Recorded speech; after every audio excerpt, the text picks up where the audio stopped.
one, oftentimes I spend hours thinking of you and having imaginary conversations about our son, but then the sun comes up and I realize I've wasted another day living in the past. When we are teenagers holding hands in hallways, there's always something else I could be doing, but I find myself living in those moments when my son smiles at me. There's a difference in my love for you. There's a bottomless pit of hurt and unspeakable pain, and I'm ashamed of my role in the awkwardness that exists between us. The fact that our communication has resorted to random text messages of surface greetings, the good morning queens and great rising kings. While cute, they shoot me in my gut every time they come through.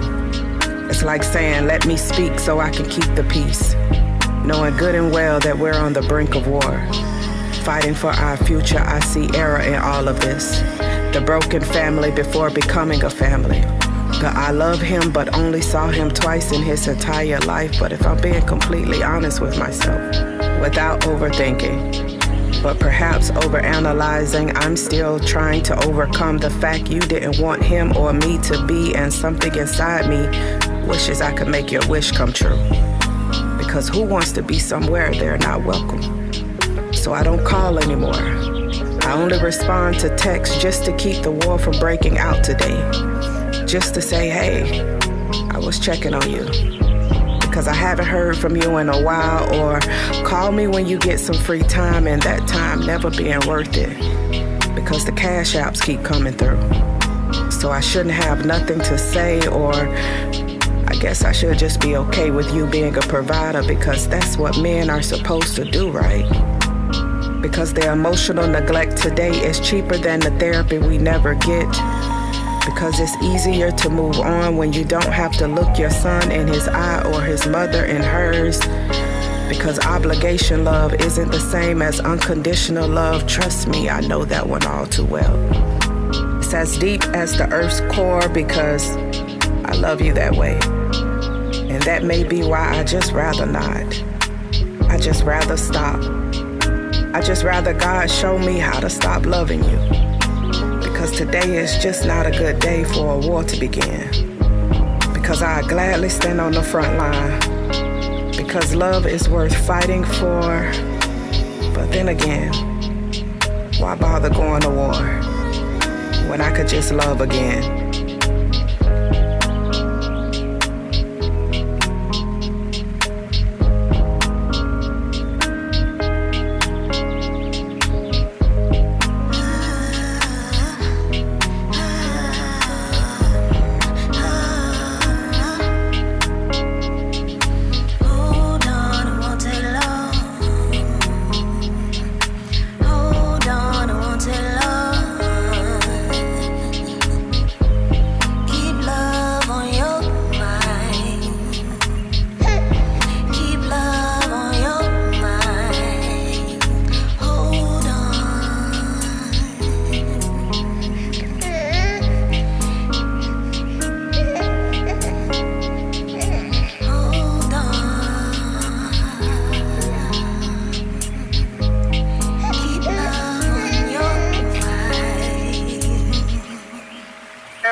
Yes, ma'am. Beautiful.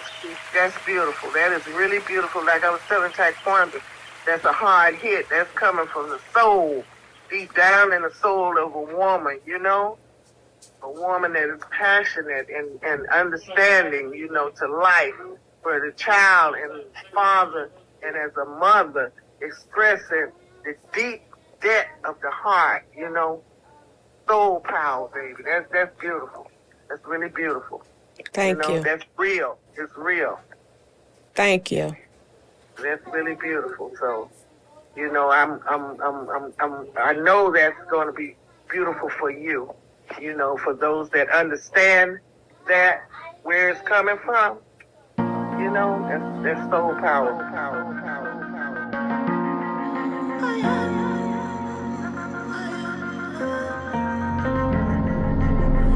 The older I get, the more I realize that I don't know shit about being a woman, a mother, a lover. A father of 6 has never been the reason I stayed around. I Couldn't find peace in a piece of a man that was never meant to be with me in the first place, but second place will do. So I don't blame him. I took aim at them. I really owe them an apology for not being 100% me or even working on me. Showing up half human because the other side is godly and I hadn't got to know my father in that way, so I wasn't shit. And I ain't the victim in this. I'm the powerful one. Misusing my authority of who I allow to have access to me. Setting boundaries is as important as building an empire with no security. Anything can get in and anything can get out of hand. Like being a mother to a 14-year-old that's turning 15 minutes into a full therapy session. My challenge is looking at my daughter and praying for God to give me all her hurt and pain. Just save my daughter is my daily prayer. But I'm still a mother, and I don't know what I'm doing half the time.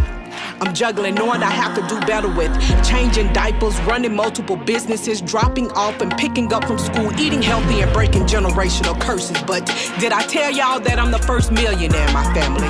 On my way to $1 billion. This is me prophesizing my future. Using my gifts to make room for me is me walking in a divinity. I am great. I still have things that I'm working on. So I gotta keep writing these poems, singing my Negro spirituals. And to my inheritance is feeding the great-grandchildren I have yet to meet. My eyes are beyond me now. It's how I knew this moment would happen. How I knew you'd cross me. How I knew you'd come back to me. I'd be that good thing that prophets wrote about. Even in my flaws, the beauty of my reflection is the fact that I'm not trying to hide them. I'm using them. Showing up 100% me and all my dopeness. You can't fuck with me even if you fucking me. I make chess pieces out of these niggas. And that's too bad. Because I make kings too. To be volatile. Individually and collectively.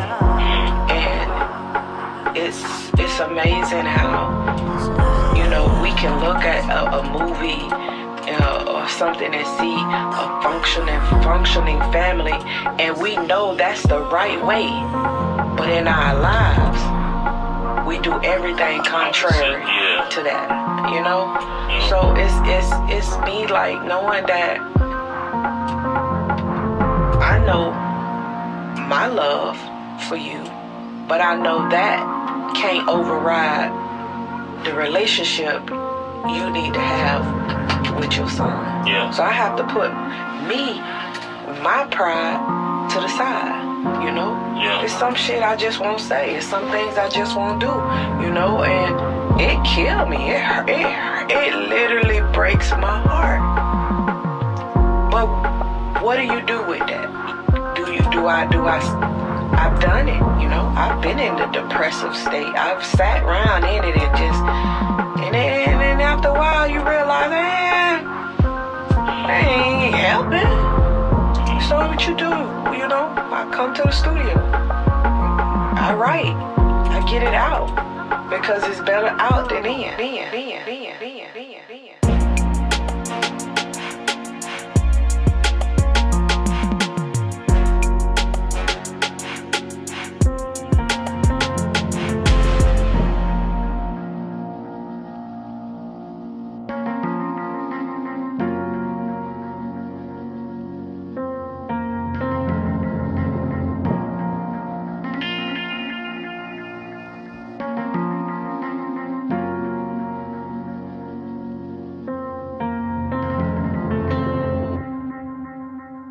I say some of these same things I tell people. Listen, you don't know how blessed you was.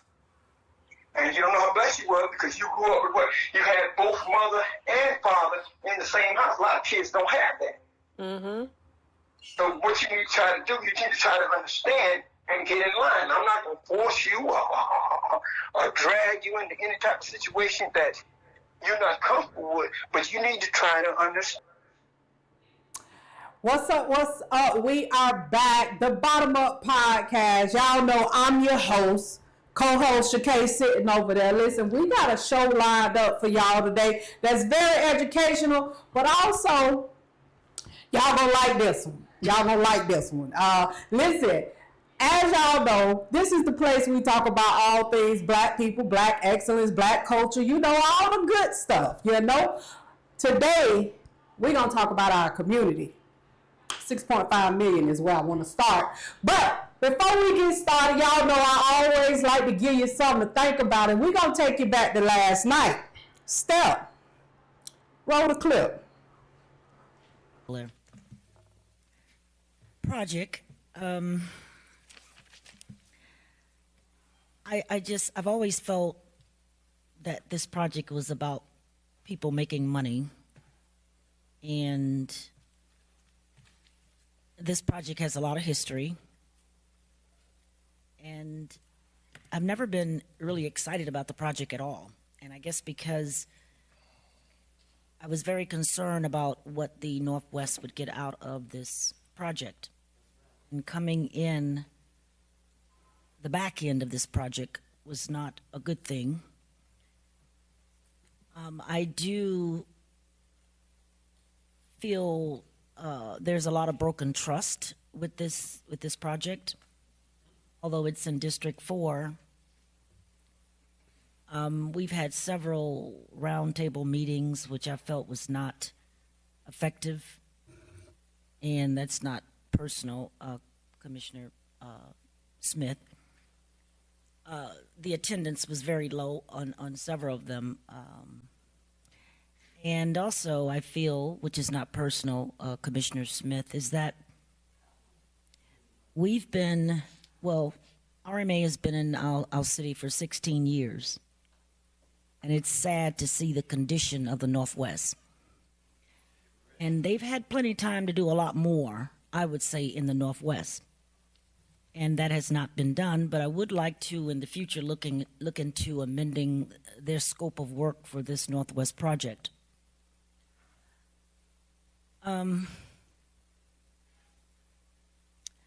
When staff asked to meet with me based on some of the things that was needed in the Northwest, of course, I gathered a few residents, and we met, of course, with the master developer almost a year and a half maybe.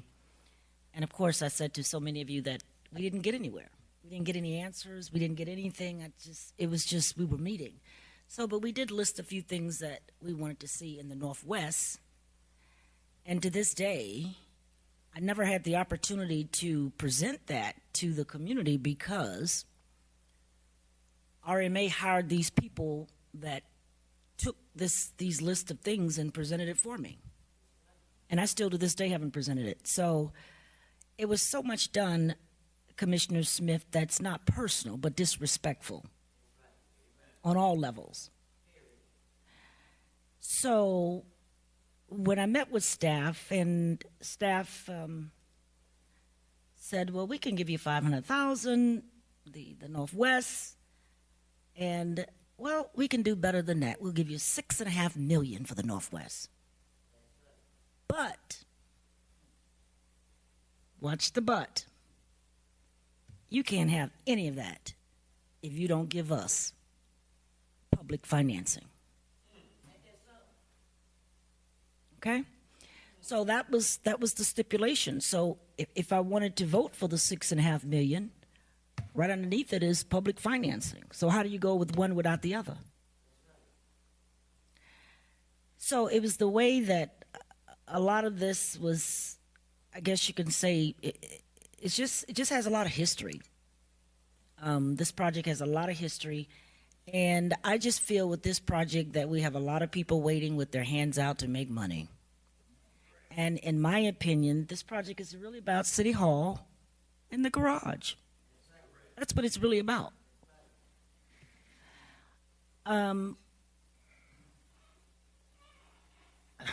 I can say that I agree with the commissioner here when she said we probably do need to have a workshop. Some of the things that we have listed here, we could possibly do a workshop on them and discuss it in more details. And the reason I didn't have the workshop on it, because I didn't want to deal with all the conflict. That's really it. Because really, there should have been a workshop. But it's just so much conflict over there. And that's not personal, Commissioner Smith. it's just so many levels of broken trust with this project for me. So I listened to everybody and how we're going to do this. I know I mentioned a while back that it would be a great idea if we had a nonprofit in the Northwest and we can put money into this trust. That was a no-no. Now that I'm at the table, the developer now is going to open that non-trust all of a sudden. So I hope everybody get all of the money they promised in this project. And I hope that it helps you along to be a little bit more wealthier. I did not vote for the MDA, which is the Master Developer's Contract, because there were some things in the contract that I didn't agree with. I think myself and the vice mayor were the only two, I think, at that time that voted against it. And I had never in my life, still to this day, have never seen a contract like that. So it would be a contract I would probably write for a best friend or my mom, because it was a really good contract. So I don't mind having a meeting or a workshop to discuss some of the things in the on this about this project. I don't mind having a meeting about that. But yes, we should have had a workshop, but I just didn't want to deal with the confusion. It's just been so much with this project until it's just up and down and trying to just fight for a little bit for the Northwest. And that's not personal, Commissioner Smith. Thank you. Very good. Further. All right. We jumped right into it. You know, Steph, I wish I could have gave you, something else, but we got a lot to cover. You know, it's the monthly update and recap. Y'all know it's the last show of the month. We recap and update, but we had to jump out, Steph. I couldn't give you nothing from social media. I had to jump right into it, Steph. We had the last week really is a month. This week has been a month. This week we've been in meetings every day since Monday. That's why we was late coming here. Because we went to another meeting. We went to another community meeting. Another community meeting. You know, that's the thing. When people be like, well, what you do? What y'all don't do? Go to meetings. Go to meetings. Find out what's going on. Stay connected. Stay in the know. But yeah, let's jump into that, Shakay. Let's jump right into that. I'm gonna go touch on some things that she said. Steph. That was the closing. The closing. That was her closing. Okay. So I was gone by the closing. You was gone? Yeah, I was overstimulated. Yeah, I mean, I had never ever experienced anything like that. Yeah. Well, I mean, I was welcome. I was Welcome to the party. Welcome to the party. I want to say this, that y'all know I like receipts. Steph, I love to keep your arsenal full. You got stuff in the chamber I ain't even used yet. I think tonight we need to unload the clip. I want to unload the clip. If you buck. No, yeah, that's the vibe. That we said that is the vibe. I ain't even get my hair done. Sleep a bit. Oh, you got a ponytail? Yep. That's how you know you showed up. You showed up straight. Yeah, like what? Okay, let me go here. So y'all saw what she said. I want to touch it. She says no trust, right? No trust. But with trust comes truth. In order to have trust, you got to have truth. Step is a video that says truth. I want you to get ready to cue that up, because trust is very important, right? And I also want you all to make sure you understand that this conversation I'm having is about politicians and the politics that are being played on behalf of the community. by politicians. By politicians. Not your auntie, not your cousin, not that's your daughter, that's your mama best friend. This is a politician. Let me tell you, the politician showed up last night and politicked. There was some politicking and politicking. But we're gonna break it down. She said trust. So let's start with some truth. We got that video step? Because this is where we're gonna start. I like the truth, people. I don't know what this clip is right here. I like the truth, right? My drive don't work, so You ain't seen it. I ain't seen it. Okay, I'm with the people. Step. Roll the clip. In this project, a $1.5 billion project, that's a lot of money. $1.5 billion. You already stated you want our piece of the pie. You want us to be included. What does that look like? Well, I don't want to go into the details because what I did was formed a little committee to put together what we want in the project, and we've done that. But the most important part is this project is going to bring about 1,000 people in that project. You're going to have townhouses, apartments, and condos. So with that, I want to make sure we get some affordable housing in there and some workforce housing in there, so at least we can be living in that area. The other, I have about 10 to 15 different other things that we want to see in the project that I won't share right now, but you will be hearing about it in the next, I would say, 2 weeks. Yeah, okay. Yeah. So, well, yeah, so you don't want to give me no exclusive? Well, you don't want to? It's a benefit for everybody, but we want to include in that project some of our pioneers and some of our former football players and some of the businesses that used to exist on Martin Luther King Boulevard, something that our kids can use to say they can go to school there or HBCU or some kind of vocational for the kids or for adults. We want all of that included in this project. So I have a very good relationship with the developer, Phil, and he has been. All right. So that's some truth. These not my words, y'all. I don't like putting words in people's mouth. I want to make sure trust requires truth. Okay? So with that date that happened was April 20th of 2024. Did you hear what she said she wanted? Like some pioneer stuff, some things that benefited the community, like an HBCU, a college, and different things. And she met with a community, right? Right. She met with the community. What community? Well, she said she met with a group of people. Right. What group of people? That's the question. Because if it's for the community, you should be asking. That's your district commissioner. I'm in District 5. I got to vote for her. I got to vote. I'm in District 5, people. Collier City.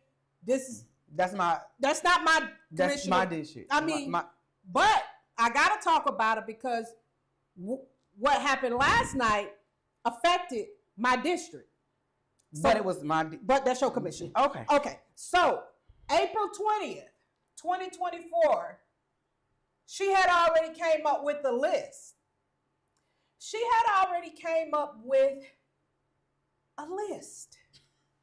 Okay? April 20th, 2024. And y'all heard me. That was my first time here. That was the exclusive. She kind of told us right then, but she had met with a committee of people that she put together. Okay? For the community? Yes. For all of the community? Yes. How? Like how? That's what she. So those were the people she picked. Those are was the there a people, meeting for the people to gather to? This sounds like the Westview. Those are the people that she picked. Now I will say this: it's been asked numerous times by different people who was at that meeting. Who is the team? Who are these people advising you and telling you this is what the community wants? A lot of people have asked that question and we've yet to have the answer. I mean, I don't know how important it is to you. I got a few questions, but who the committee? You the community. I said, who the committee? How did we vote? No, there was no vote for the committee. And I need the bylaws for the committee. you should ask for. You talking about you need the bylaws for the committee. Listen, I need the bylaws. How you come a part of the committee? yeah, well, I think you should definitely ask those questions because that committee, along with the commissioner, came up with the list of things that the community want. April 20th of 2024, they had already meet. That's what she told me though, but they had already been meeting. Cause she had She had already met. Now I just played the video for you, right? So I don't make up stuff on people, okay? Now what I will say is that we're at a point right now where we got to call a thing a thing. We got to stop trying to make people feel good about doing wrong to the community just because they Black. Like, we got to tell the truth, people. I get it. Y'all don't, and especially that generation, they don't like to call out Black people in front of white people. But Black people showing their ass in front of white people. Yeah.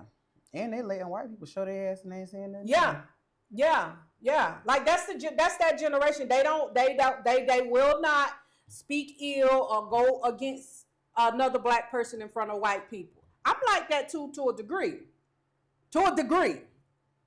Until you show me you don't give a damn about Black people. Once you show me that your actions don't align with the well-being and the empowerment and the uplifting of Black people, then I don't care if we in front of the Avatar community. I got to show you. I got to show you. Because all skin folk ain't kinfolk, people. I want y'all to know that. All skin folk ain't kinfolk, okay? So that is what happened. Now, Step, I want you to pull up the list. There's two lists, right? Two. Because y'all saw the opening, right? She said it was no trust. But I want you to pull up the list. There's two. Wait till y'all see this list. Two, right? So I'm in the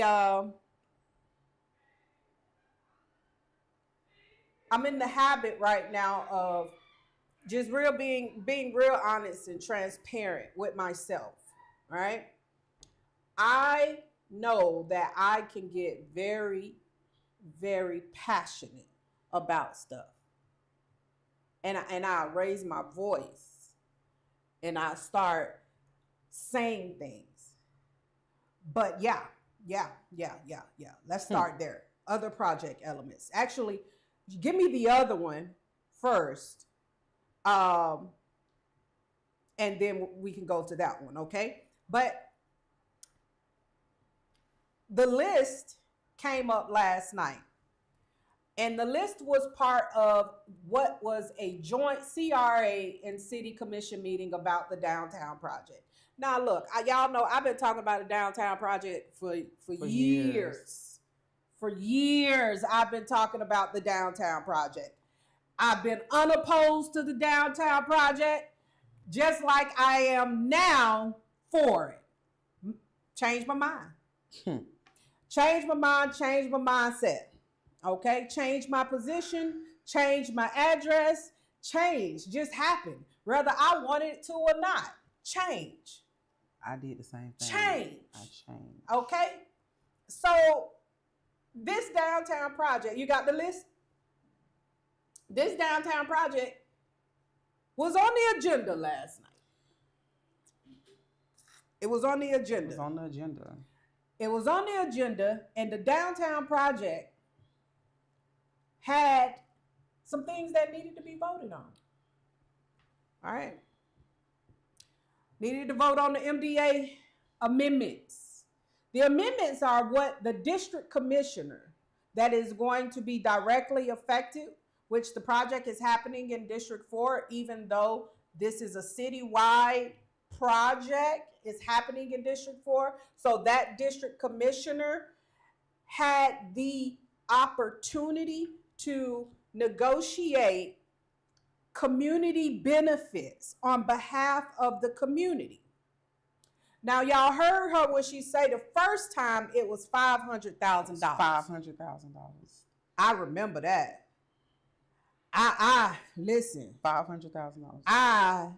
I remember that. Step. It's a video that say ask. And then right after ask, get ready to queue up ask again. And then it's going to be another video. Oh, baby, we've been doing videos all day. Listen, because I got to tell the story, people. I got to tell the story. And I got to make sure. I want y'all to screenshot this list. This list going in like the next 20 minutes. Yeah. They will tell them, go ahead and tell them. In about the next 20 minutes, I want y'all to, we going this list. This list. We're going to come back to this list. Homework. Screenshot that. Screenshot it now. So, Step, roll that clip. We've said that over and over again. And myself and a team submitted you a proposal last March or April. And you've taken this proposal and picked out what you wanted, such as a wall, walkway, and just a monument. And okay? Y'all seen that date? Right? Okay? That was 2025, April 17, 2025. A year from a year from the time she was on my podcast. Mm-hmm. From there, right? All right. Step, y'all see the community benefit, right? You see the community benefit. Step, ask again. Roll the clip. I'm talking about that same property where we're not included in the project. Because everybody is standing around waiting to make money from this project. And then Miss Suzette stands over there, who looks like me, the third highest paid person in this city, has never, ever, since she's been in that position, tried to help anyone of color in the city. Commissioner. I know that feels uncomfortable too, but it's the truth. It is. Let's try and stay above that. Getting personal to staff. No, I'm just. Truth. Okay?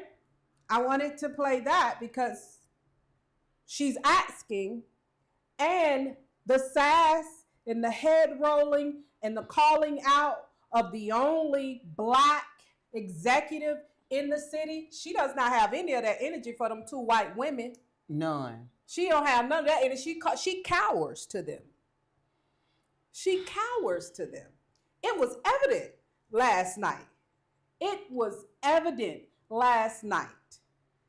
These white women, rich white women, talk down on this community as if all we have is Section 8 vouchers, EBT, food stamps. We only want handouts. We don't want help. She said, we okay with it. Like, we content. They don't want no help. But here's the thing. When that list went up, here is my frustration. Put the list back up. When the list went up, Fezzik got on and she said, the list that was a damn good list. That's what she negotiated. It's a damn good. Oh yeah, that's what the community needs. She came back and said, but this is what the community needs 20 years ago. So that's when I had to take a seat back.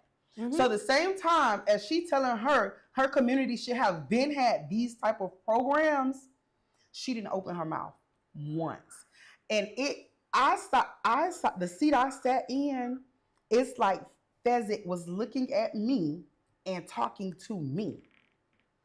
And I'm sitting there and I'm like, well, when's she gonna say something? And here's the thing, and I'm not going to dispute what she said, but my frustration was, you don't get to say it.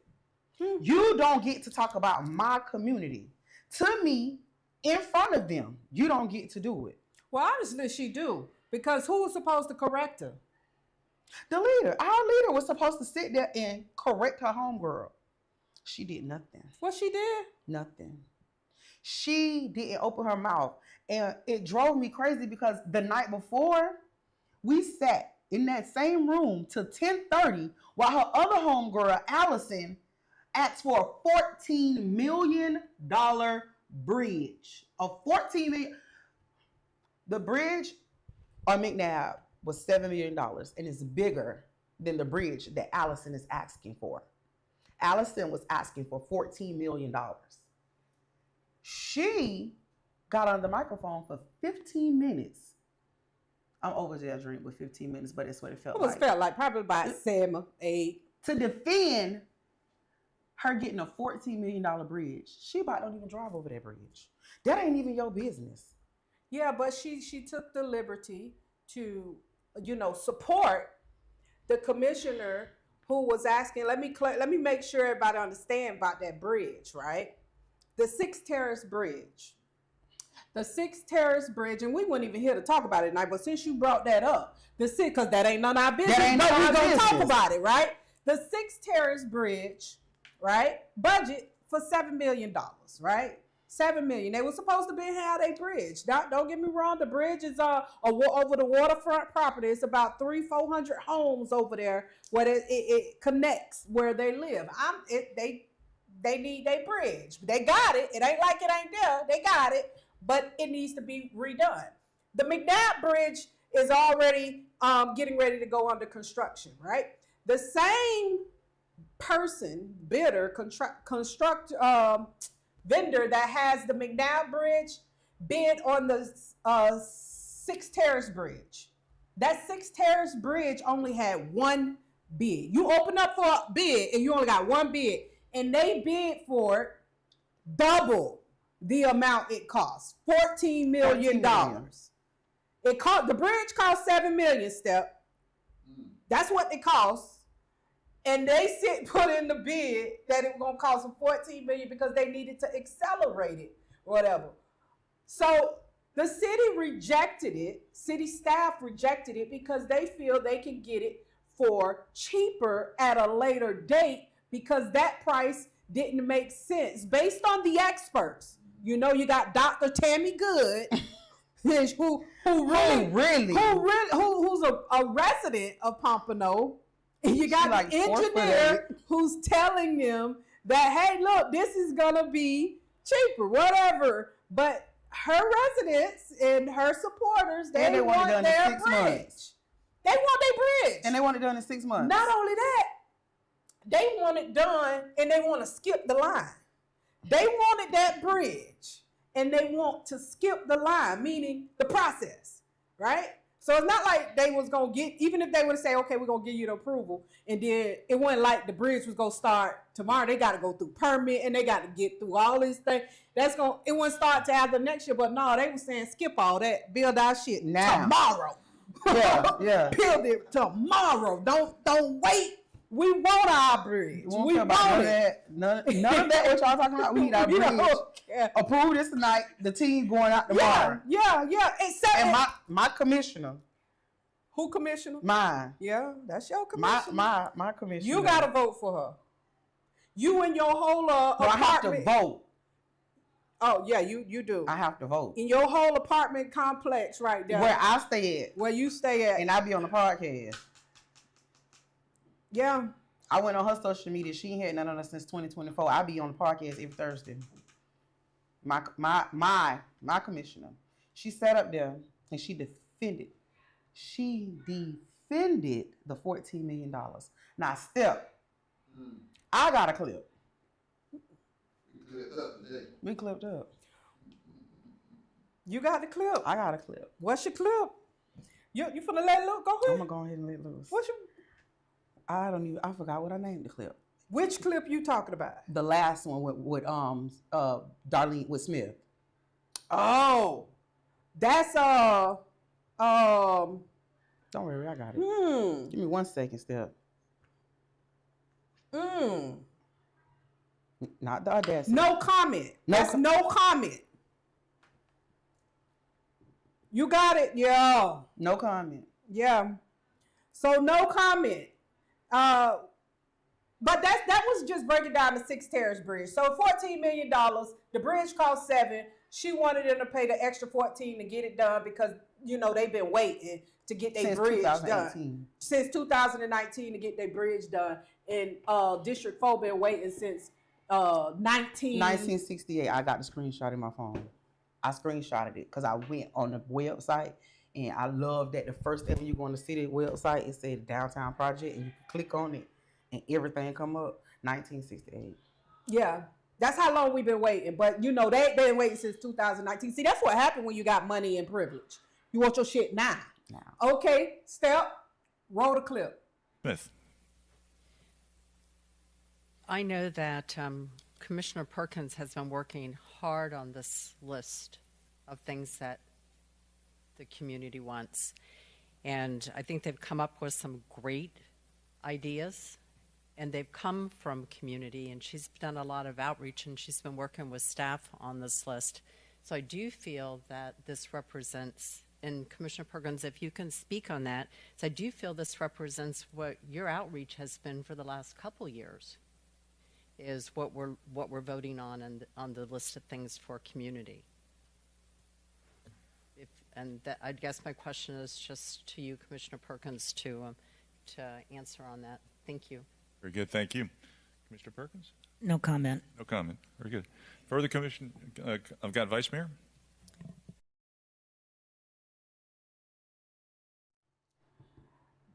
My commissioner asks your commissioner, because District 1 Commissioner Fezzik said that her list was a slap in the face and that this makes no sense. Y'all just throwing stuff together. It need to be workshopping. These aren't the things that this community need. And I'm like, how you know? In my mind, I'm thinking, how you know? But that's your list. But that's your list. She was talking about your list. She was talking about your list that you and your team put together. That lady talked down on your list, not just her and the vice mayor, talked down on the list that you and your team been working on since April 20 of 2024. Talked down on the list, a list that you never included a open conversation to the community about. So this was your list. This is your list. Yours. Your list. Yours. This is not the city. It wasn't Serica. Wasn't Chicane. Hey. This was your list. You put together. They was ripping that list apart. And my commissioner was trying to help her out. Well, you know, I know Commissioner Perkins been working really hard on this list, and she's the one that knows what the community needs. I think the commissioner needs to, you know, can you speak to your list that this is what the community, based on your outreach, based on what it is that you, and she said, all these white women up there telling you what to do.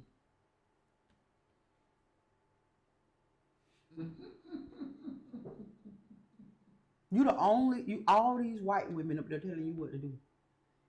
The other month, Allison told you to give your team the Premium Plus package. No matter the budget. That's what Allison told you. That's exactly what she said. I remember when she said Audrey that. told you all this stuff you asking for, your community should have been had that 20 years ago. Mm-hmm. They gaslight her every time she falls for it. And you sat there and said, no comment. But when she won a $14 million bridge that you don't even go that way. Oh, she got up cheerleading, driving Miss Daisy. Immediately after you did Cheers, look what they did to you. And you. And no, hold on. Let's make sure y'all know this, right?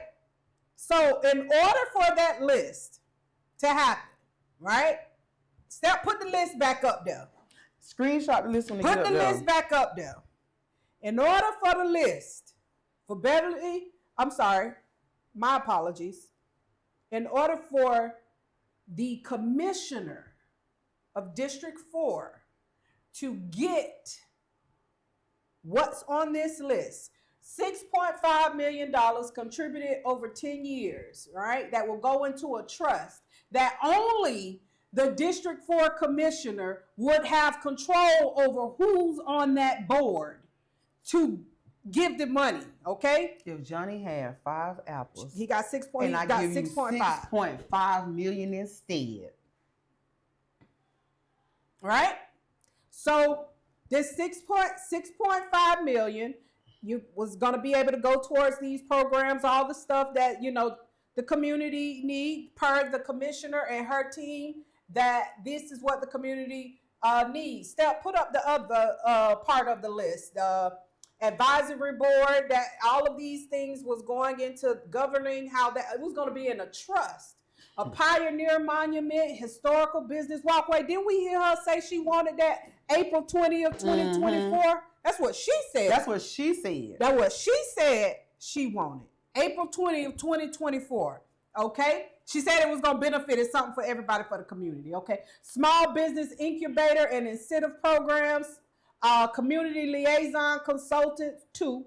Satellite college opportunity. Did she say she wanted like a college?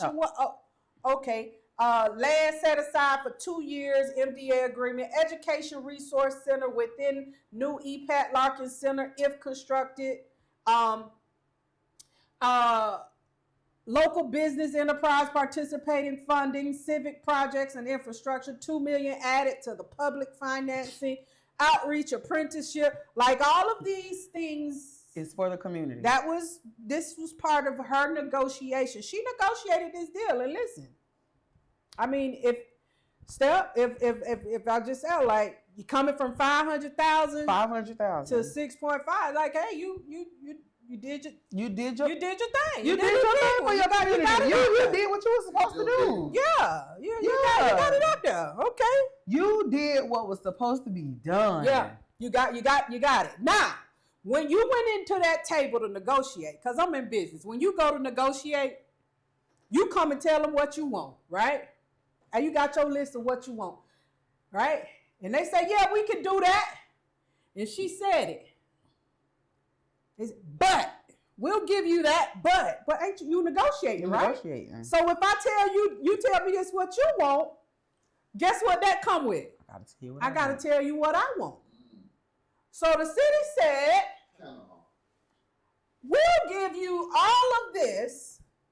It is contingent on you approving the infrastructure bond, the city hall approval, and the waterway infrastructure. She had to vote yes on everything to get her list in order to get these things. Now, the stuff that she asked for with her committee. Hey, look, I'm just saying, y'all, I like to just tell y'all what it is. This is what happened. This is what had to happen. It wasn't that she didn't know that was the plan or that's what had to happen. She knew. Which is why the negotiations had been ongoing, because they had done tried multiple times before this. This is the third time. This the third time. Well, we played 3 clips where she was asking. Okay. Now, here we are.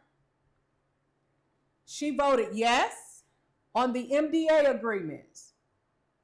And she voted no on everything else.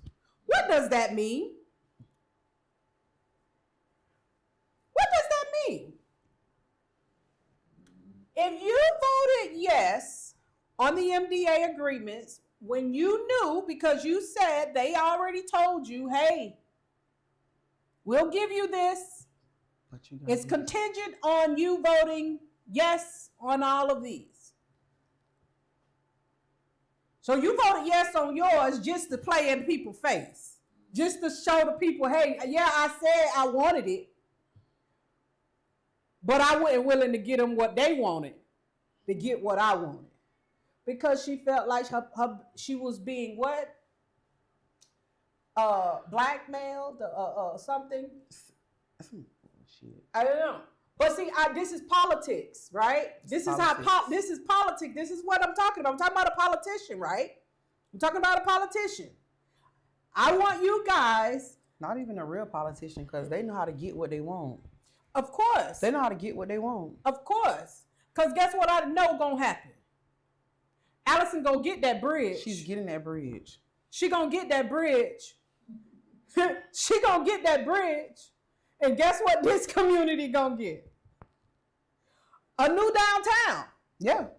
They gonna get a new downtown. Without no community benefit package. Without no community benefit package. Who else gonna negotiate it? I can't negotiate it. And then here's the thing. Everybody's saying, oh, they want to get us out. They want to push us out. Y'all see who y'all know who pushed us out, right? Because I could have a conversation with everybody and be like, yo, you know, I'm having a networking event. Oh, and speaking of Suzette, I had a networking event. Suzette showed up on a Saturday before her lunch date. And she stayed extra 30 minutes. That's what Suzette, assistant city manager, did. Oh, but she ain't never did nothing for nobody black in this community. Yeah, no person of color. She showed up. Suzette showed up. She was there. And Third highest paid person. I had the purse. That's to what the we say city. she is. She's definitely the purse. So this next networking event, I mean, you got to definitely get it out the mud. You're gonna have to work, because they didn't put us out. Everybody saying, oh, they're trying to kick us out. They didn't do it. We was in there. My commissioner, she had kicked us out. You said she kicked us out. She kicked us out. She kicked us out. She kicked us out. She kicked us out. Give me Acts one more time. Give me Acts one more time queued up right quick. Because I want to make sure you all understand what happened. I want to make sure you all understand what happened. And Shakay, I want you to send that picture that we took that you took at the meetings. Airdrop that to Step, because we're going to need to put that up in a minute. All right? So I want you guys to understand what's happening. The politics that are being played right now are for power, not for people. This is power.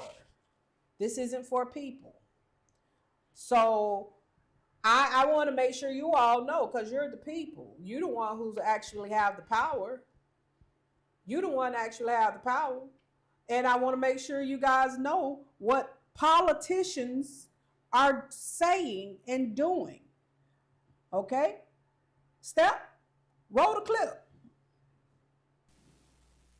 So if I could just find a little bit of money out of this project, something, millions for the Northwest to put in a pot for us, then maybe I could lean a little bit and say, okay, well, let's, and that's what I've been trying to do.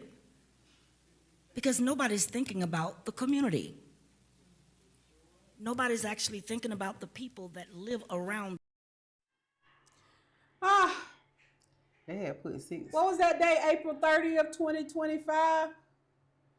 I mean, she said if she could get millions in a pot for the Northwest, then maybe she, then she did. They put 6.5 over there. 6.5 over there. Put 6.5 over there. Listen, I speak so much on I speak so much on like mindset. I've been learning about fixed mindsets, growth mindsets, changing mindsets, all that. And Audrey, the speech that she made, it was like, sometimes you think for a fixed mindset to be just in the community, and sometimes it's not, because she couldn't see past us excelling, or either she was afraid that we would excel with those programs. And here's one of the programs that really stuck out to me, because I had just reached out to Suzette and I asked her about a program. And this is the vision she had, because in that package, in there, they had some voucher programs. And voucher programs are always, there's no exit plan. And that's why some people are on a voucher program and it becomes something that they pass down. And it's in our community, it's like generational wealth. It's like someone dies, guess what they leaving? The first thing the family come over there and say, who they left the Section 8 to? That's a problem. That's a problem. So with this, what Suzette did, it's a clip called The Vision. Oh, I think I changed it to the plan. It's the plan. Because when you sent it to me, I ain't see the list, the name of it. It's the plan. It's the plan. And it stuck out to me. And I'm sitting there and that's Suzette talking. I'm like, okay. And that's what I'm talking about, because we don't have these conversations. All right, Step, roll the clip, the plan. Listen to this. Spend that money. And I also want to remind the commission, I brought it up at the last workshop, is my vision for this whole program is basically addressing individuals in the community as a whole. So I'm not necessarily focused on, I'm going to give somebody down payment assistance and walk away, or rental assistance. I'm focused on introducing a financial literacy program to build a strong foundation. I'm focused on funding going to this community benefit trust to fund scholarships to get people higher incomes through the trades, through AI, through healthcare, or getting them to go to college. So all of these things that we're talking about here, it's really a concept that's focused on ensuring long-term sustainability and success for people who live in the community. Because I fully understand if we just give rental assistance and people don't have the income to sustain that, we're going to end up in the same problem that we've always had. So all of these things that you see packaged here, in conjunction with some of the initiatives that I've already started unfolding in the community, were put in place to serve the whole individual. And I certainly wanted to partner with that trust to say, if we have Mr. Brown in the financial literacy program, and now Mr. Brown wants to go get a scholarship for the community benefit trust to go and have a trade, whether it's construction, whether it's health, culinary, to raise his income, and then we can provide down payment assistance or rental. So rental is certainly a path. Ultimately, everybody yearns for home ownership. It's not for everybody. Some people want to rent forever. But again, the idea was to look at this program holistically and trying to connect the dots to serve the whole person. And I think that's some of the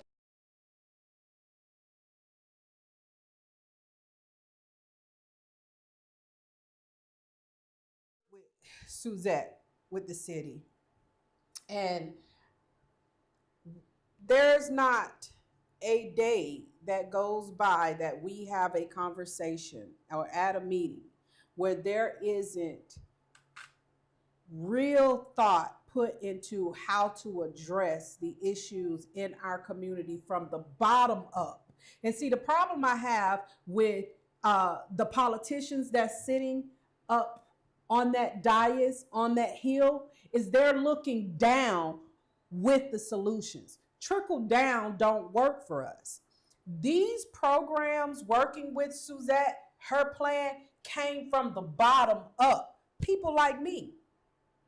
And that's the big problem y'all have with me, is because I came from the bottom.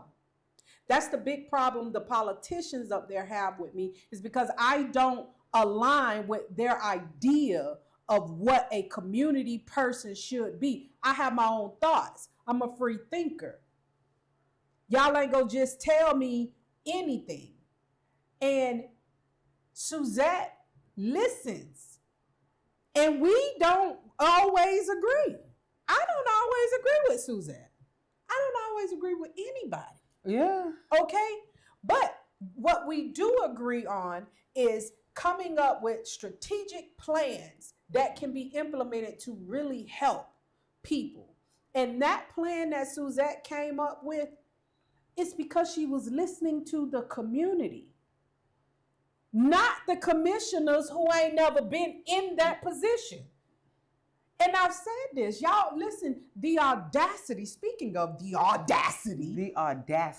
There's a video, Step. Listen, I said we're going to unload the clip today. I said we're going to unload the clip today. You hear me? We understand when somebody come into our community Like they trying to step, like they stepping down on us. Like, Really? I can't, I have to, you know, put my chest up and stand up and be proud and speak loud and be who I am in my community, because there's these people showing up in the community and they're being ushered in. Don't get me wrong. The other politicians are bringing them in because this is politics, y'all. Like these are politicians. They're playing a political game. These politicians are positioning themselves to come into power. That's what they're doing. They're placing communities against each other because of projects they want. The Garden Owls, who, yes, rightfully deserve their bridge. They need their bridge. They are being weaponized to go against other communities because one of their constituents, you heard what he said, anybody who vote against this, we gonna put money behind. We're gonna put money behind whoever running against you if you vote against this, right? So that's why the commissioner. How you know who voted against you though? That's the crazy thing. No, they were saying anybody who voted no on that dais. On the dais. They was gonna put money behind them. So this is what they do. They weaponize. It was a whole threat. They weaponize that community against other communities because the $7 million extra that they was asking would have depleted the budget. It would have depleted the budget, which means that's CIP. That means CIP capital improvements. All the districts, they compete for that money. They negotiate with each other on who's going to get what at what time and prioritize. She said, fuck all y'all. I want it. Give me mine now. And guess what? My district, she had went down. She had defended it.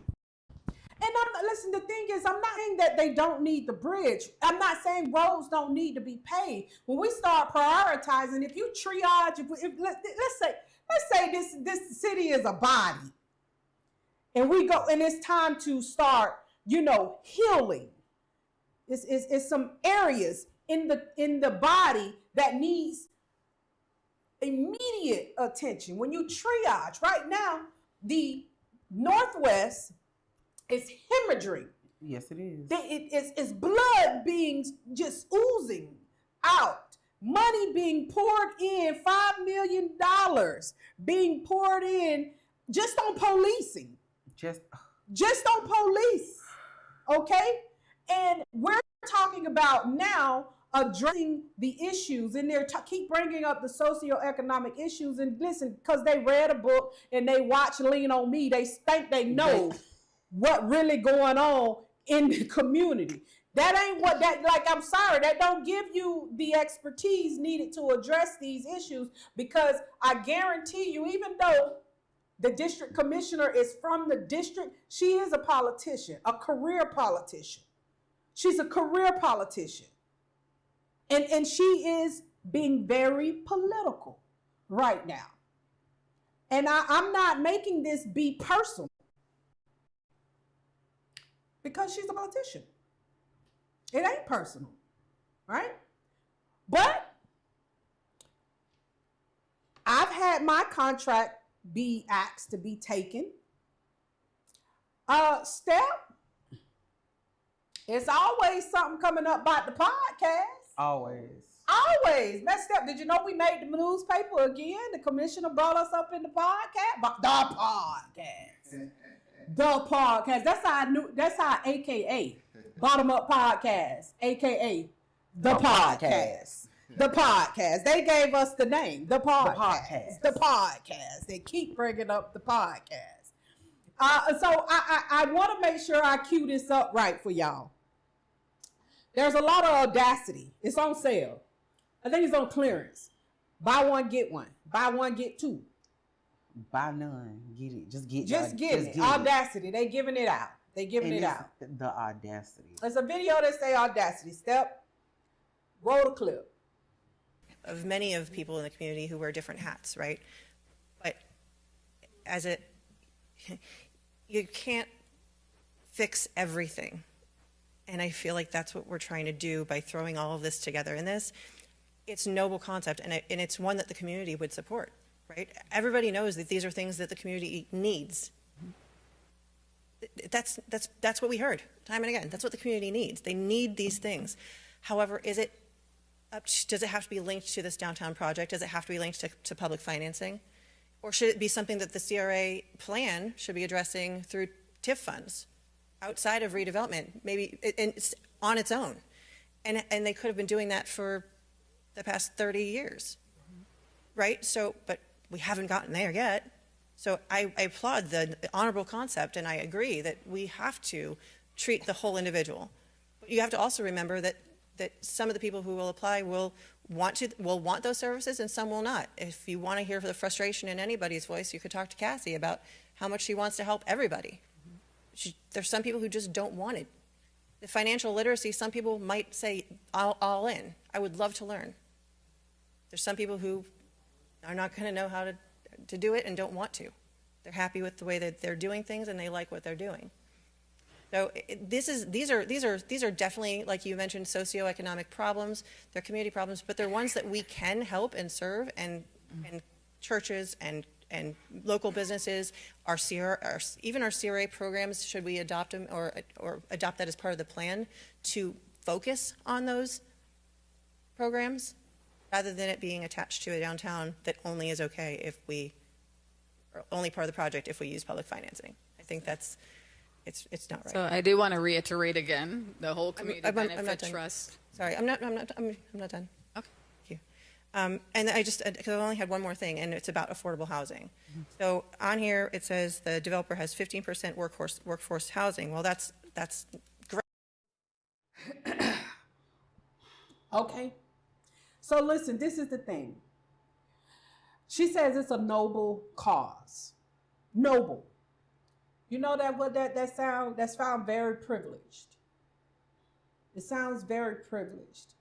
And everything she said, when you're talking about, that was an insult. A straight insult. That was an insult on what you think the Northwest District is. Everything, everybody who she talked about who could benefit from that community benefit, the bar was so low when she was talking. You don't think the Northwest District got educated people in there who just need opportunities? You don't think we have engineers and architects? You don't think we have graphic designers? You don't think we have motivational speakers? You don't think we have personal trainers and barbers? You don't think we have people who already got businesses that's already successful that need money to scale their business? You don't think we have people in our community who just need mentorship to get to that next level? You don't think we have people in our community who already making $100,000+ a year who need to scale their businesses? You think so less of our community that you started talking about the people who will apply. The people who will apply. The people who will apply. Some of them may not have. And then you brought up Cassandra Rett. That's the other insult. You brought up Cassandra Rett. You know what Cassandra Rett does? She's a great woman, do a great job. Last night. You know what Cassandra does? Cassandra housed the homeless. So all we got over here is homeless people. That's all we got in the Northwest is homeless people. She was sitting next to my commissioner when she said all that. And this lady, and she said nothing. She said nothing. It's a noble cause. You know what, Steph? I was on the CRA. The CRA put up a post, right? And there was this guy. It's often that I see these types of comments come through on the Pompano Beach residents page or anything. Like I see it, and I don't engage a lot with it, but I had time that day. I had time.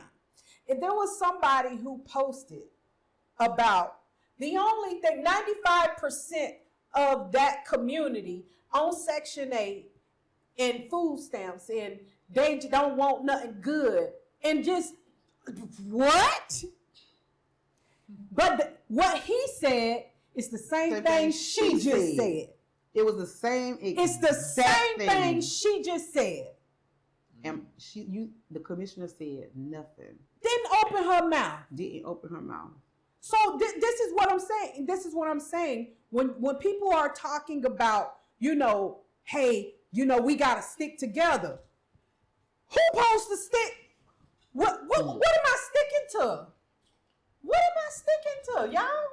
Make me understand what y'all want me to do when this lady up here talking, like them on social media, that man said 95% of the people over there on Section 8, they don't want nothing for life. They ain't doing nothing but killing each other. And then you got a commissioner that get up there and say, no, that noble cause. And the people that will apply for stuff on this program, half of them not going to want to do it. They don't want to do it. Some of them are happy with what they have.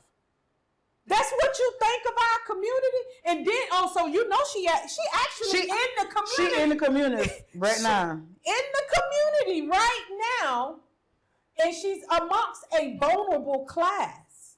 And y'all better be careful who your grandmas and mamas shaking hands with, talking about they benefiting, because everybody in that room 65 and older, 98% of them people in there 65 and older, they are a vulnerable class. And look how she talking about people over here in this community. And she's sitting right there recording. And she's sitting in that room with our elders. Y'all better pay attention, because guess what gonna happen? They gonna give your elder a Christmas tree card come election time to fill out, and they gonna vote for people who voting against their interests. Because let me tell y'all something, especially with the elders. Listen, we went to a meeting Monday night, right? We went to a the meeting commissioner Monday. had a meeting Monday. Put that Monday pictures up, right? We went to a meeting Monday night. Monday night there was a meeting. And that meeting was the commissioner I got my notes giving right here. resource, talking about, now that's actually the meeting right there. That's look right there. Look happening at her tonight. turn around. That's the meeting. Yeah, that's her sitting right That's there. her sitting right there. Okay? So you got all of these elders sitting in there, and she's sitting amongst them. Honestly, that's like a fox in the hen house right yes, there. it is. That's what You on the Monday pictures? It's the Monday pictures, right? So this the meeting Monday at the senior center, right? A few more people piled in there, but younger people were in the minority again with the district commissioner. Okay, we were in the minority. She was talking about resources and things that's going on in the community, from the housing to the new development in Golden Acres. The new development in Golden Acres, talking about the open carry. Had Captain Stallings there talking about open carry, talking about all the things that's going on in the community. Let me tell you, we're sitting at that meeting, and again, elders, every time, it doesn't fail, every time the district commissioner, District 4 commissioner has meetings, 90% of the people are elders. That's her constituents. That's her group of people who she votes for. This is the problem, though. This is the problem, and I want you guys, and I'm saying this with love. I'm saying this because I want us to figure some things out together. We have to figure some things out together, and we got to figure it out fast. The elders definitely need support. But guess what's happening with the elder that's in position? They are standing in the way for our generation to be able to make more money so that we can help them. Because that generation, they are not retraining, learning a new skill. Nope. They're not making no more money. They are already fixed income. No more money is coming that way. And guess what's happening? Just like y'all saying the price is going up on us, the price is going up on them, right? But they ain't got no way to make no more money. No. Like we do. We can hustle. We can move. Hey, you know, the naked hustle still, Yeah. okay? We got ways to make money that we need to. But guess what happened, y'all? Our elders, if we don't put ourselves in a position to make more money so that we can not only take care of ourselves and our children, so we can take care of our elders, they are going to be left out in the cold. And y'all see what's happening on the federal level? On a federal level. I'm talking about from the pandemic, you talking about a demographic of people that has went through pure hell since the pandemic. They got hit the hardest with deaths, with illnesses, with being locked away, all kind of things. Their pensions, all of their retirements, the stock market, all they stuff got wiped out. If they didn't have a way to pivot or a family that was financially literate and had them to be able to set up, they figured out how to, they just been on the decline. And that's dangerous to continue to keep generations apart that need to be coming together because they need us. They need us. We not in the room with them. They're not in the room with us. And then when we are in the room with us, they monopolize the conversation. Yes, we got to talk about how to take care of y'all. Guess who gonna take care of y'all though? Our generation. But if we ain't got the money to take care of y'all, self-preservation is gonna come first. And that's not because we don't care or we don't love. We don't have it. Yeah. And if you don't put us in a position to do it, we're gonna be just passing out Section 8 vouchers. And they about to take them. Yeah, them gonna be gone in a few. Them gonna be gone in a few. They gonna be gone in a few. I just need y'all to prepare for it. If you prepared, then we're not caught off guard, okay? And how we prepare, start getting educated, people. Right. Start getting educated and start understanding what is really happening out here. Because we're in chaos. And it's like there's no end plan. Now, we have a plan that can be implemented where you ain't just gonna have that Section 8 voucher. It's a different conversation that's not normally had. And you're able to use yourself to your fullest potential and just get more out of what's offered. So because the price is going up, either way it goes. Prices are going up. And that ain't nothing based on Pompano. Yeah, it's all around. And the jobs ain't paying it. So we have to figure out the side hustle, multiple streams of income, figuring out how to make passive income, understanding how to budget our bills during the month, understanding financial literacy and our credit cards and the usage of how we use that. Because some people are really, living off their credit card. I was living off my credit card because I didn't have the education of how to live, live off my credit card or use my credit card. So now I'm scrambling around trying to find classes so I can learn how to repair my credit, learning about financial literacy. The Wheel of Economics has, listen, it has been a blessing to me because series up, Step. I didn't know how, I knew what I wanted, but I didn't know how to say what I wanted. Right. But now, I have a nonprofit organization that I'm working on. It's called The Hack. The Hack is to help yourself in change and knowledge. With this program, it's going to structure to mix in with my networking events for small businesses. I want to network small businesses together to launch things, and those who are looking to take their business to the next level. The Hack will offer grants if you want to try real estate, or grants for a credit repair, or find you a mentor to help you take it to the next level. That's what that nonprofit organization is going to do. And alongside I haven't decided if I'm going with What's the Tea or Mind Your Business, but I think I want to stick with Mind Your Business because those networking events are going to be strictly to mind your business, and that's the business that pays you. I learned that in the World of Economics. Yeah, I learned that from October 8th. That was a nice elevator pitch. Yeah. We ain't made it up to the 10th floor yet. Tell me more. That's what they'll say. Tell me more. Yeah. No, but I mean. And this is a program. This is what, Suzette, the Wheel of Economic Opportunity I created, that came from the community, from the bottom, okay?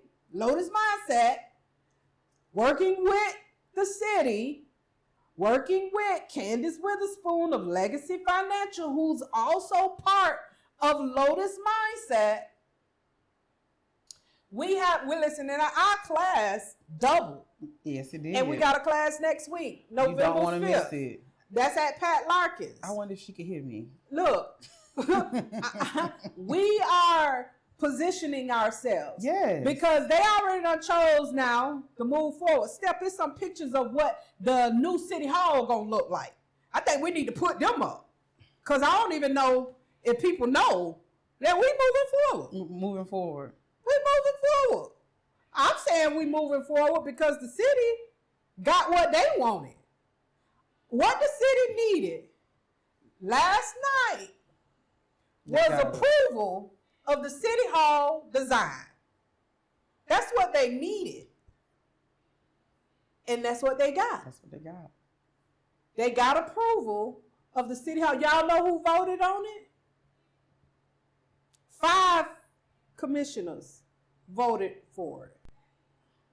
And then the one who didn't vote it, this is what they said now. They say, the city attorney say, you either vote for number one or number 2.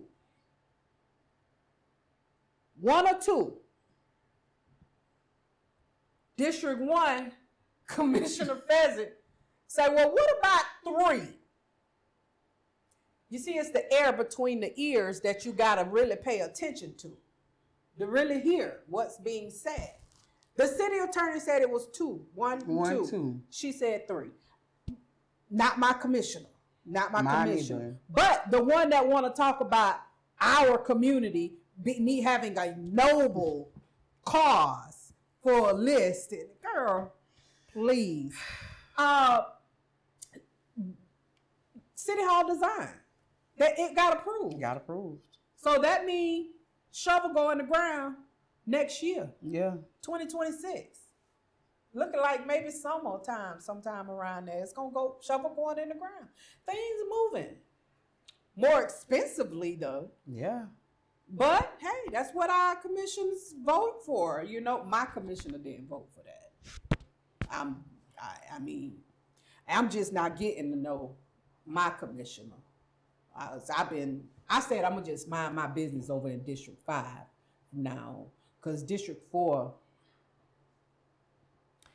what happened last night, I was embarrassed.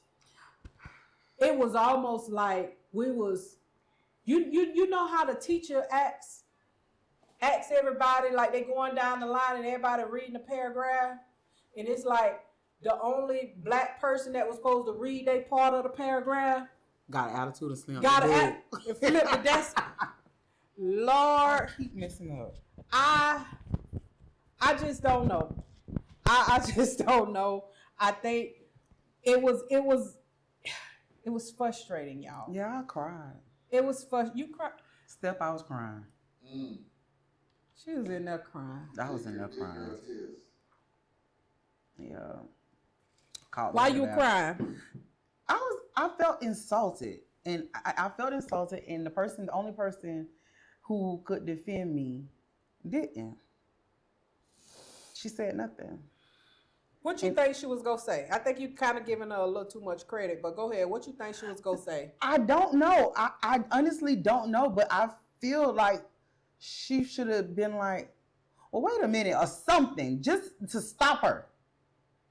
You talking about the same person that when Commissioner Pheasant went on social media and called out 3 black women February 16th, and then February 17th came and walked in the Black History Parade that she invited her to be a speaker. And when I confronted her, she came and told her she ain't got to stand here and listen to this. That's the commissioner you expected to. I say you're giving her too much credit. She didn't. And it's kind of crazy because she had so many of my generation like, oh, Bev, oh, that's my girl. And like, she didn't defend us last night. Well, I mean, listen, people. I gotta vote though. People think that because someone put together a nice music under the stars event or a nice soiree event, and they come out and dance with you, and they have lunch with you, and they when they see you, they speak, and they know your name, or the commissioner know who you. Y'all think that means that y'all cool with them, but y'all don't know what they voting record. I know for the past 10 years, 10 plus years, I know the voting records of these commissioners. And this isn't personal. I'm talking about, if I'm talking about your voting record, I'm talking about your stats. I'm talking about your numbers. I'm talking about your predictable, what you've done. People talk. Y'all, a lot of people focus on what these politicians are saying. I focus on what they are doing, their voting records. I am looking at what they are doing and how it is affecting you. Voting last night, no. On the things that she needed to vote yes on, crippled the next couple generations from participating in opportunities. I mean, we gonna still get it though. Like our generation. Oh, I'm gonna get it. We gonna get it. Yeah, we getting it. We gonna get it. We just can't rely on her. We can't rely on them. And then listen, I don't ever want us to put too much of our trust in the government. And I want I want people to pay attention to when people say people don't trust the government. Y'all know politicians are the government. They get paid out of the same pot of money everybody talking about everybody else doing. They get paid out of the same pot of money. It ain't a different pot. It ain't a more moral or more righteous pot of money that they're being paid out of. They get paid out of that same pot of money, baby. Your tax dollars. Okay? And I would absolutely love to have all of the commissioners to come on the podcast. Here's an open invitation. You all should come on the podcast. I've been asking you all to come. The Commissioner Perkins have come on. Vice Mayor has come on. I'm inviting y'all to come on. Hey, it don't matter. But we got guests lined up. We got two more before March. 3 more. We got 3 more for the end of the year. 3 more shows before the end of the year.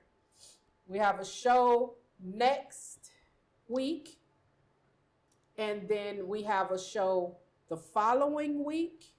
Then we're taking off 2 weeks, and then we're coming back and having a show the first week of December, the day before my birthday, and that's going to be our end of the year show.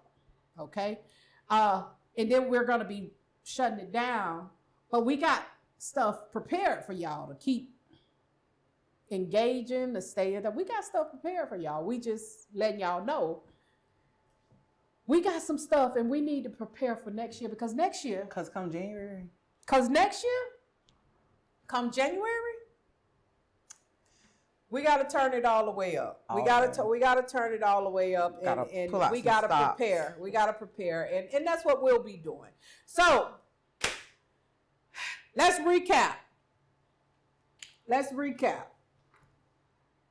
We went to a meeting Monday. I got the notes right. All right. We went to a meeting Monday. We went to a meeting Tuesday. The meeting Tuesday, we was there at 11, 10:45. We got to tell Steph about the meet after Tuesday. Steph.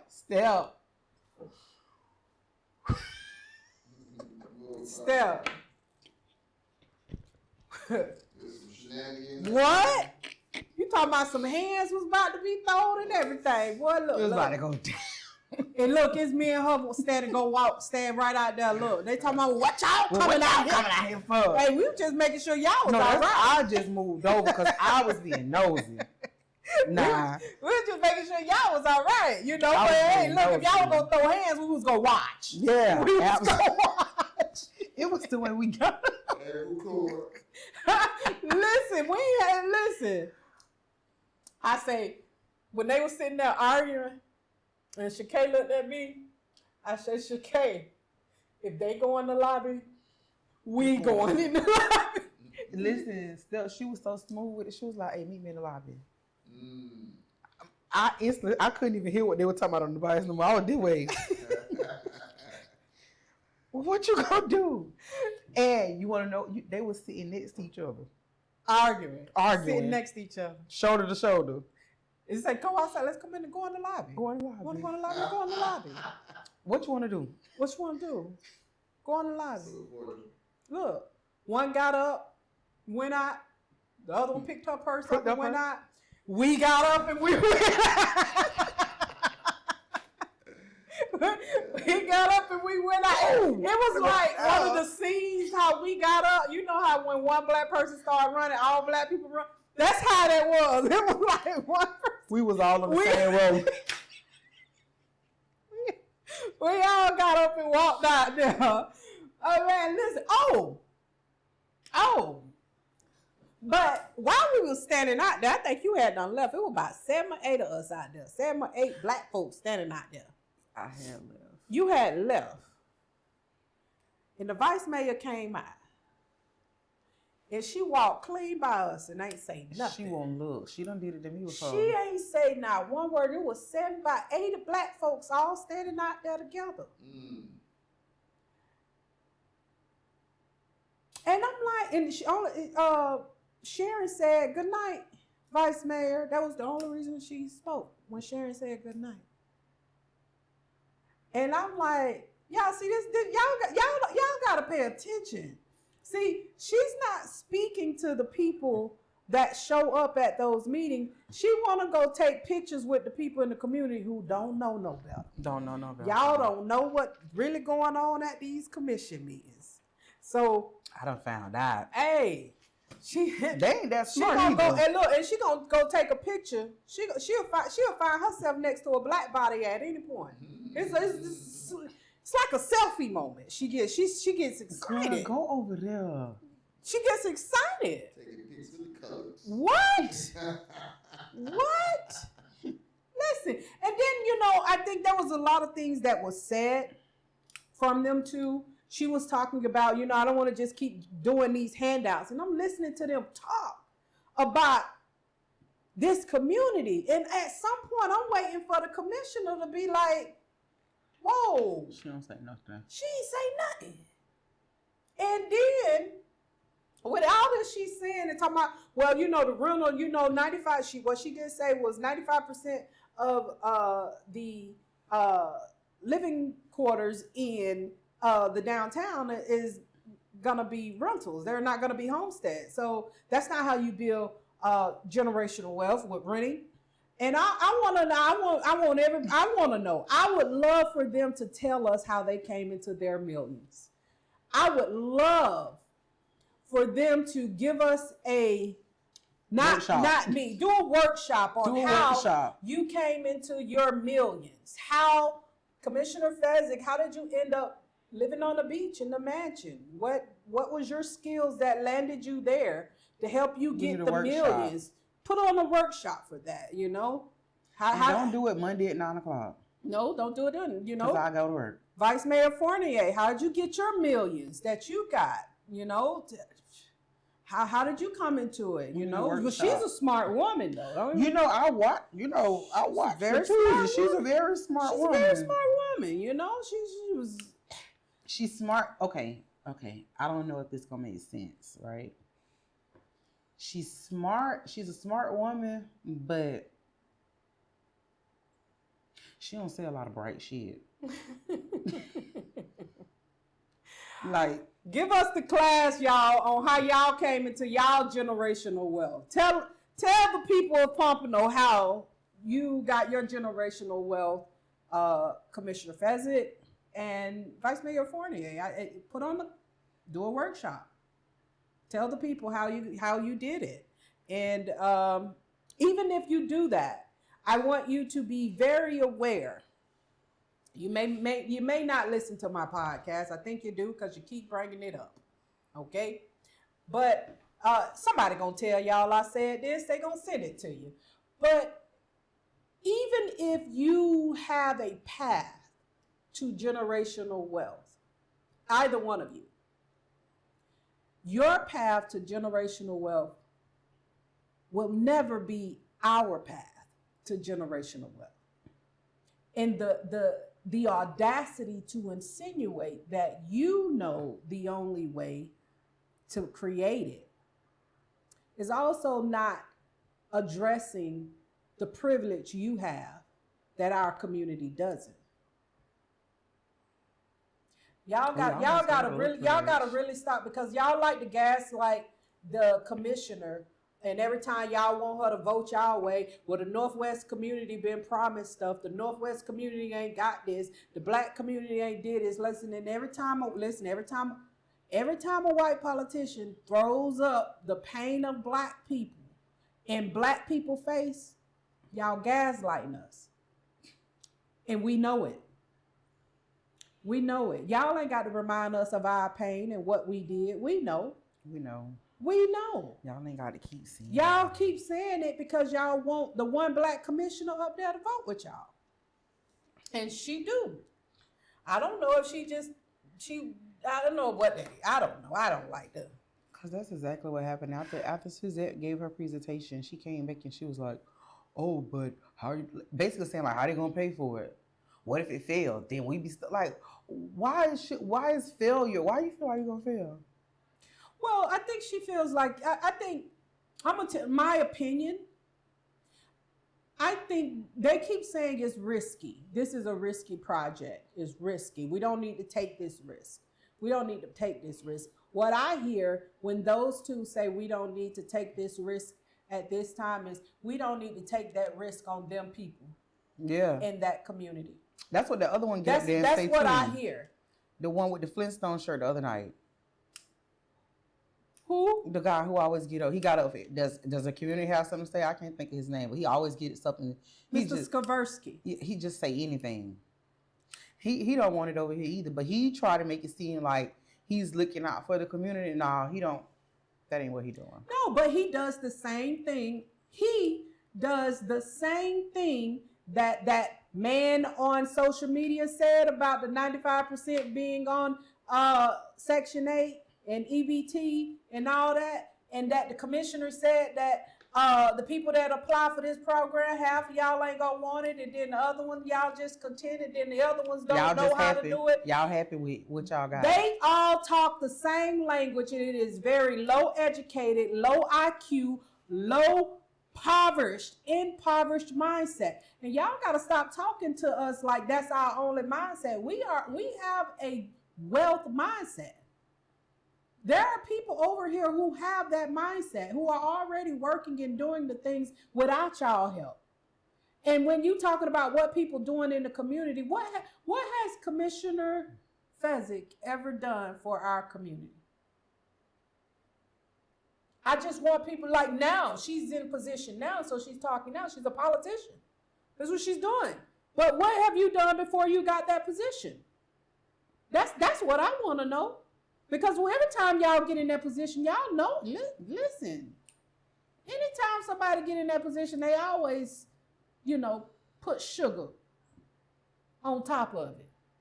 But it's still shit. It's just sugar-coated shit.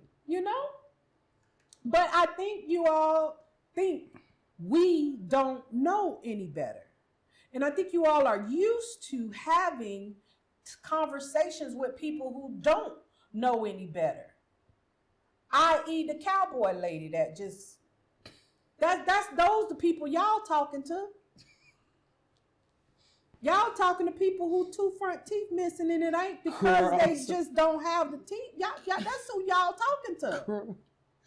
Y'all talking to people, and y'all are formulating an idea about this community, and y'all not even talking to the educated people in this community. Because I need them to show up. I need them to start coming to this. I do. I need y'all to come show up, because if y'all see what's representing in the community, that's probably why she talked like that. Yeah, because that's all who they see showing up, and they tired of my black ass. Well, I'm here. They tired of me. They gonna get tired of me quick. They is tired of me. They is tired of me, baby. When I tell you they tired of me, and then whoop-de-doo, whoop-de-doo. You know, I'm not going anywhere. This is my community. I live here. Just bought a house here. Just gonna Committed. multiply. Where am I going? My mama here. I ain't going nowhere. I ain't going nowhere. Okay? And I think the more they settle in that, the more I think they will realize they are going to have to figure out how to work with me. Because I'm in the community. You ain't got to believe me. You ain't got to believe that I can talk to my community. I speak to my community. You don't have to believe that my community listens to me. You don't have to believe, and that don't mean everybody. My community ain't everybody. Everybody don't listen to me. Everybody don't like me. Hell, what's the name? Mark told my business partner, who he didn't know, that I was a snake last night. I got to talk to him because I want to know why you out here telling people I'm a snake. What I ever did to you for you to say that. I got to talk to you. But see, you know, when you got grown people out here saying stuff and doing things, I think we should hold each other accountable. Hold each other accountable. Okay? I'm holding you accountable out of love, not because I hate you. And if you sitting around telling people that I'm a snake, I need you to be able to tell people what I did for you to say that. Tell people, because I can tell people why. Let me not even go there. But I do want to let that be known that I know that we are in a position where, and these are people we know our age. These are their parents.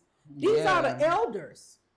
These are your parents that are down there in a position making decisions on behalf of our children and not even consulting us, not even talking to us about what we want for our children. And when we address them, they get disrespectful. They get real nasty, real disrespectful. And then when we get disrespectful back to y'all mama and daddy, y'all gonna want to come in, y'all want to have beef. But I'm telling you, you wouldn't let nobody talk to you the way y'all mamas and daddies down there talking to people and about people. If y'all knew our generation, if some of y'all knew how y'all mamas and daddies showing they behind down there at City Hall with people who doing their job, it's disgusting. But it does not create unity. At all. How y'all want? And I was raised to respect my elders. I was raised that way. I was raised to respect my elders. Nah, I just get out. But the the elders that show up down there at City Hall, I get out their way. They show up very nasty if you don't agree with them. And then a lot of them are being misled. I know they being misled because I know the stuff they telling y'all ain't true. It ain't true. It's to get you emotional. They know if they can get y'all rage bait y'all and get y'all angry and mad, y'all gonna show up. When you go tell you, and y'all be wrong. Y'all showing up and y'all wrong. Y'all know how y'all had came down there because y'all found out, I don't know who told y'all, but y'all was coming down to stop the downtown project. They told y'all to come because this was to stop the downtown project. When that was to vote on the MDA agreement to do the downtown project. And the vote went through. The vote.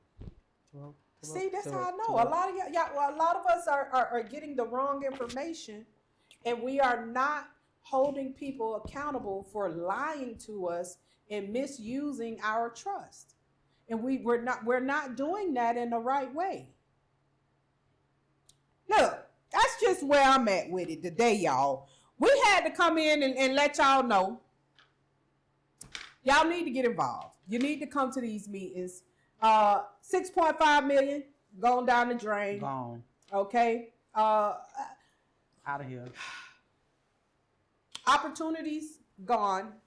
Okay. Under the community benefit doesn't mean the opportunities aren't gone, because you know I talked with Suzette, who has put in a lot of time over the weekend away from her family, working on getting this deal done. And hey, Didn't happen.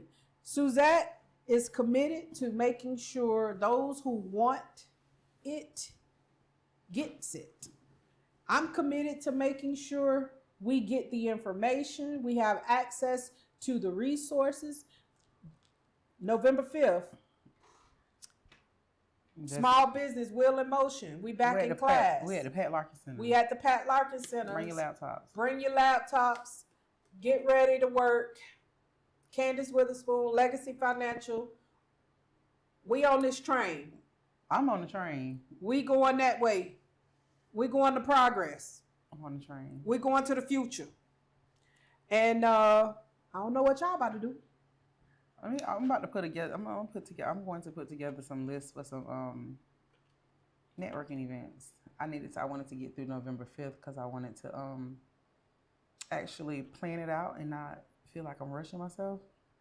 But I think I'm doing in December. Okay. So just let me know and we'll share it. I'll do one in December. We'll share it. All right, y'all, listen. Downtown project still moving forward. Downtown project got City Hall design approved. Okay. So you think about that. The commissioner voted for the City Hall concept, but didn't vote the way she needed to vote to get the stuff she wanted. Get the stuff she wanted. The city got what they wanted. And the price gonna go up. Price go up. All right, y'all. They ain't kick us out, y'all. They didn't. They ain't kick us out. They didn't. They didn't. They actually gave us $6 million to get in.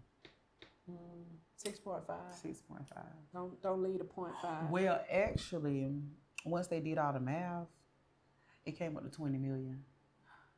Well, what everything Yeah. that they're talking about doing, yeah. Well, I'll tell you this.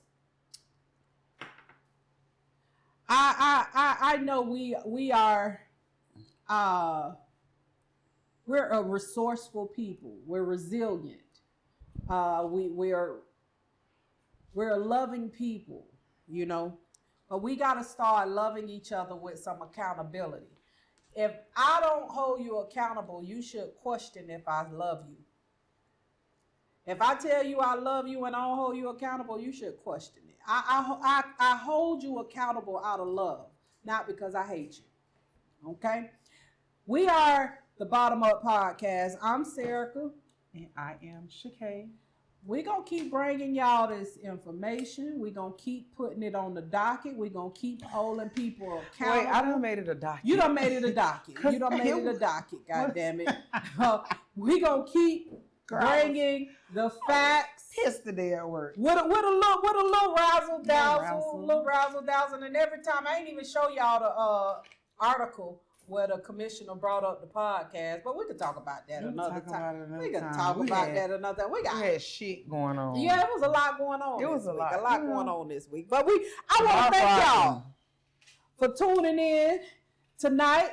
I hope y'all learned something, and if you didn't, we got to pay some bills. Step. It's a sponsor. We got our first sponsor. We got our first sponsor. Bottom Up Podcast is open for sponsorship. We open for sponsorship. If y'all interested in sponsoring, because you know we got to pay bills. Step don't take Sunday dinner no more for payment. We got to pay the bills, right? Shout out to our very first sponsor. I feel like I'll be repeating you every time you say something. If It'd be like a little ad lib. Like a little Jeezy look. Yeah. Okay. I mean, if it work, it work. How you? Oh no, I gotta see. Look. T&M Environmental Services. They are our first sponsor. Shout out to them. Listen, if y'all need any commercial cleaning, holla at them. They've been in business for over 50 years. Right here in Pompano Beach. Listen, they are the McMahon family, okay? They also do the McMahon Mixer. The McMahon Mixer. Okay? So, listen, shout out to our sponsor for the Bottom Up Podcast. Look, we're going to keep promoting them. Look. We're going to keep promoting them. You need some commercial cleaning? I Go rode to past TNM. the Go to Halloween TNM. party. I rode past the Halloween party. Me and my mom was in the car together. I was like, "You want to go in?" You want to go to the Halloween party? I was like, "You want to go in? Come on, let's go in." She's talking about, I don't know, because it was after the baby party, but I was ready to go in. You was ready to go in? I'm going to the next one. Yeah, we got to keep supporting. We gonna support people who support us. Shout out to TNM Environmental Services, the McMahon family, for supporting and being our very first sponsor here on the Bottom Up Podcast. Putting their money where their mouth is. They like the Bottom Up Podcast, and we love them. All We right. appreciate you. Appreciate you. Appreciate you. Now follow everybody. Let's go. Yeah. In the meantime, y'all make sure y'all follow us on all social media. Go subscribe. Subscribe on the YouTube. Subscribe, people, on the YouTube. All right, now, Step. I ain't got no outro today. I had a little one, but it was a little clip. It was a little clip. Hey, look, we out of here, y'all. All right, peace. Until next time. Peace.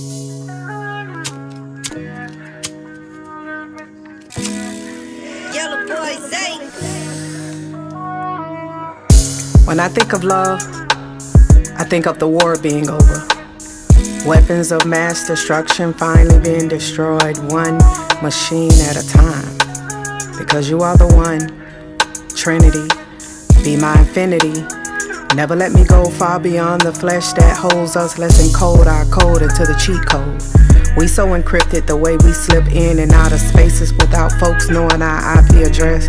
Hell, we're intellectual property with the patent and the copyright. We so right that we could be white, labeled, franchise. Hell, baby, we're brand new to this side of love, that free love.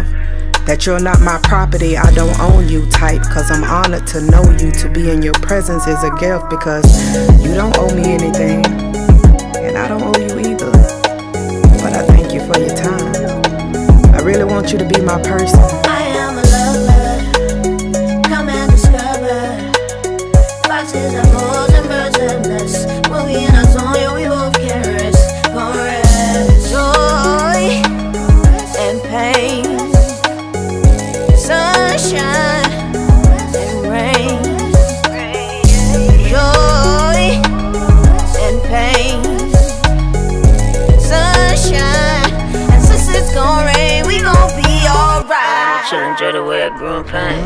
I wanna laugh regardless, it's a game. Let's play, let's stay, let's get high. All up in the stuff like we started in the sky's eye.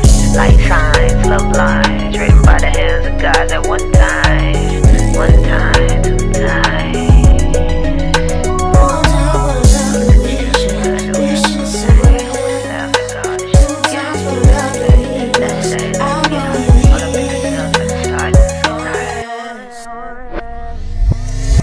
Tell me, Neo, will you come back for me? Or let me sleep in a bed of lies because you're too afraid?